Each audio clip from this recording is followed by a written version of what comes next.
The Heavens Above, Monday at 10 on TLC. Is this a real mountain? Plato didn't think so. What about those clouds? This flower? That bee? He said they're just copies, that there's a parallel world where you'll find the ideal cloud, the original flower, the perfect bee. The soul is imprinted with these models at conception. That's how we recognize a tree, for instance, when we see one. For Plato, the idea of a tree that you hold in your mind is what's real. This particular tree, and all the others we see, are just imitations of that idea.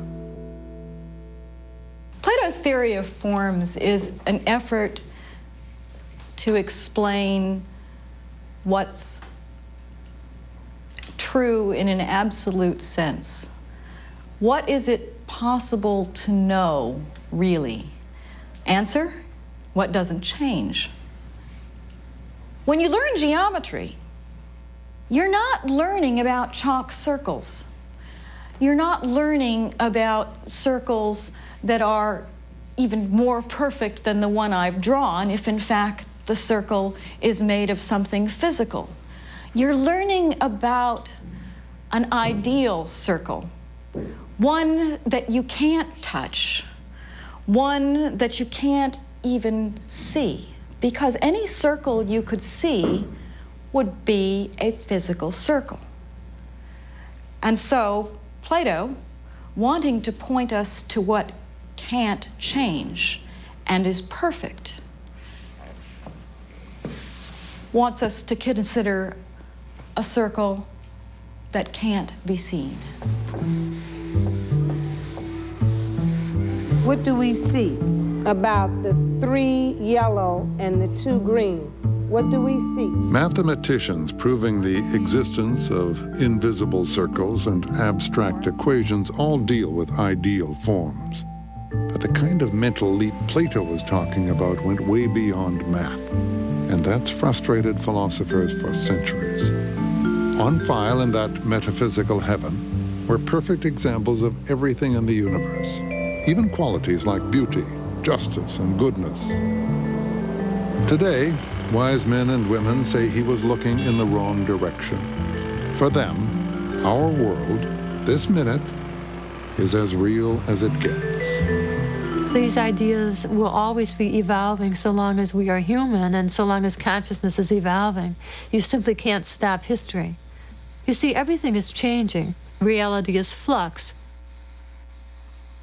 Whatever you think of Plato's quest for permanent answers, nobody denies the power of the Republic's most famous story, the allegory of the cave.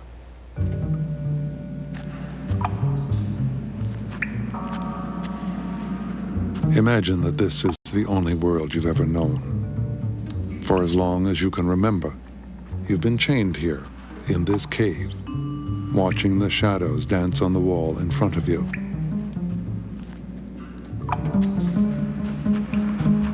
Unable to even turn around, you have no idea that they are merely reflections cast by the outside world.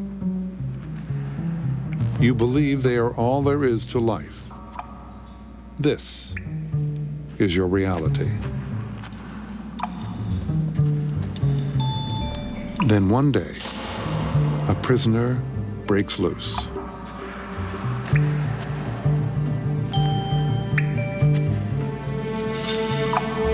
Drawn to the light, he is almost blinded by his first sight of the sun. But little by little, he is able to open his eyes and see the world beyond the cave. We are prisoners right now. We are now in the middle of a cave. Don't think of a dark room in which we are all tied up. This is the cave. The freest moments that we have for Plato are moments of imprisonment, are moments of slavery. We all begin in some sense as prisoners of our culture or our religion or our civilization. we're given answers to the most fundamental questions. What is love? What's a good family? Who is God? Nowadays, the currently fashionable, conventional philosophy that's taught in our schools is something called pragmatism. The idea being that we just simply can't really transcend our own time and culture, that we have to just deal with the world that's given to us. Now, Plato would say that means just rearranging the shadows on the walls of our cave. One of the tasks of the Republic is to bring people out of the cave where they're not looking at shadows, but looking at the real thing, out into the sun. If there's a cave today and shadows that people are looking at, it is the sort of darkened living room at 4 in the afternoon with those images flickering across the screen, miseducating the young. Are his fellow prisoners thrilled to learn that the real world is out there? Not exactly. Plato ends the story by saying that they would tear the enlightened one limb from limb if they could break their chains. He has challenged everything they believe in. Of course, once you've seen the light, it's hard to go back. As Socrates discovered, it's a lonely job being the bearer of new ideas.